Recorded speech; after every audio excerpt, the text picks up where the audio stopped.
Voilà, me revoilà. Pour la page, donc je suis ici à la page 134. Dans le haut de la page 134, vous avez la suite de l'exercice que je vous ai demandé de laisser tomber. Donc ne vous étonnez pas ici, forcément, moi sur mes feuilles, tout est complet. Mais nous ne le faisons pas.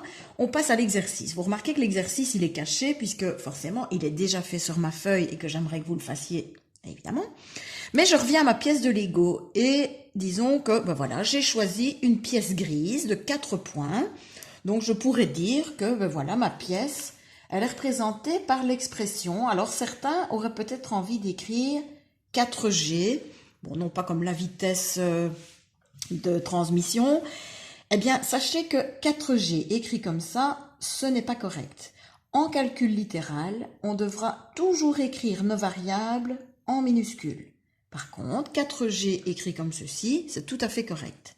Sous-entendu, c'est 4 fois G, puisque vous le savez, on peut attribuer n'importe quelle valeur numérique à la variable, à la lettre G, et donc j'aurai par exemple, si G vaut 3, j'aurai 4 fois 3.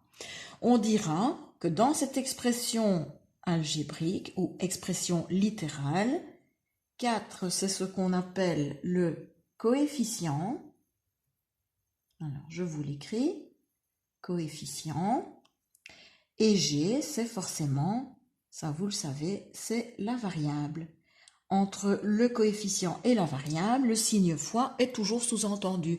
Exactement comme quand on écrit, mais voilà, j'ai acheté 3 mètres de tissu, sous-entendu c'est 3 fois 1 mètre, 3 étant le coefficient et l'unité de mesure mètre, le mètre étant la variable. Je vous invite donc à faire pause dans la vidéo pour pouvoir faire l'exercice 1 dans lequel on vous demande de déterminer, voilà, dans les expressions ci-dessous, vous devez entourer le coefficient et souligner la partie littérale. Donc, dans l'expression 3m, je devrais, si j'applique la consigne de mon exercice, entourer le coefficient 3 et souligner la partie littérale, qui dans ce cas-ci est composée d'une seule lettre. Si par contre j'avais 4x, y, je devrais entourer le coefficient 4 et souligner la partie littérale xy. Donc faites l'exercice et on revient juste après.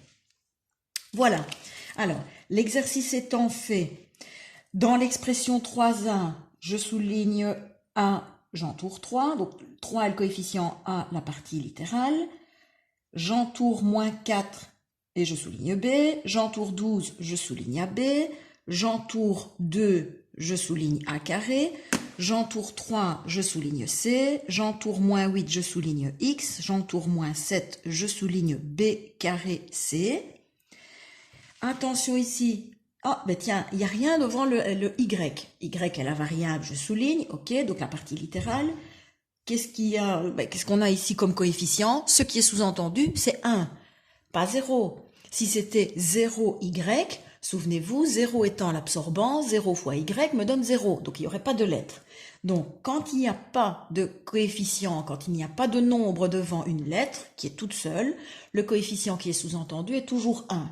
D'ailleurs, où peut-on sous-entendre le chiffre 1 dans une expression littérale? Si par exemple je reprends mon fameux Y, je peux sous-entendre le coefficient 1, l'exposant 1 et aussi en tant que dénominateur. Ce sont les 3 endroits où on peut sous-entendre le nombre 1. Pardon.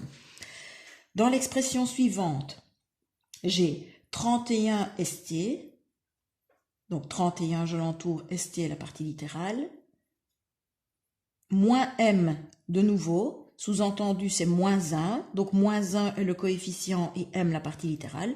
Là je n'ai pas de partie littérale, 45, donc je l'entoure, 18, et je souligne DE au cube, j'entoure 13, je souligne P, j'entoure 5, et je souligne tout le reste qui est la partie littérale. Alors, deuxième exercice, entoure d'une même couleur les termes semblables. Comme je vous l'ai dit tout à l'heure, est-ce que ces 4 pièces de Lego sont des termes semblables? Non, ce sont juste des pièces de 4 points.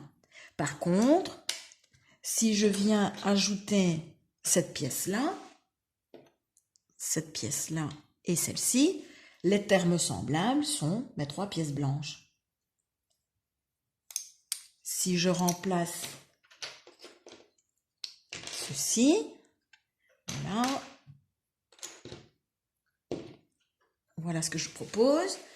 Je suppose que tout le monde voit bien. Je peux regrouper mes pièces blanches entre elles, mes pièces grises entre elles, mes 2 pièces rouges entre elles et la pièce orange, elle reste toute seule. Je viens de ce qu'on appelle réduire les termes semblables, les pièces semblables d'une même couleur.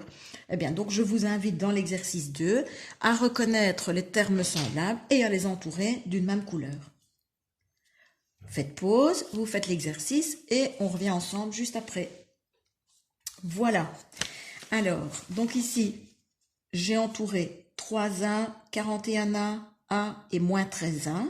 Donc, il n'y a que le coefficient qui change, la partie littérale reste la même. J'ai entouré en une même couleur, donc en vert, le moins XY et le 2XY. En rouge, moins 9B carré, B carré et 7B carré. Tout le reste n'est pas semblable. Il reste encore 2 termes semblables, 3x carré y et moins 2x carré y. Par contre, je ne pourrais pas considérer ce terme-ci, 3xy carré, comme semblable. Pourquoi? Parce que j'ai beau avoir les mêmes lettres, xy comme ici, mais le x est à la première puissance alors qu'ici à la deuxième, le y à la deuxième alors qu'ici c'est à la première. Donc ces 3 éléments-là restent seuls.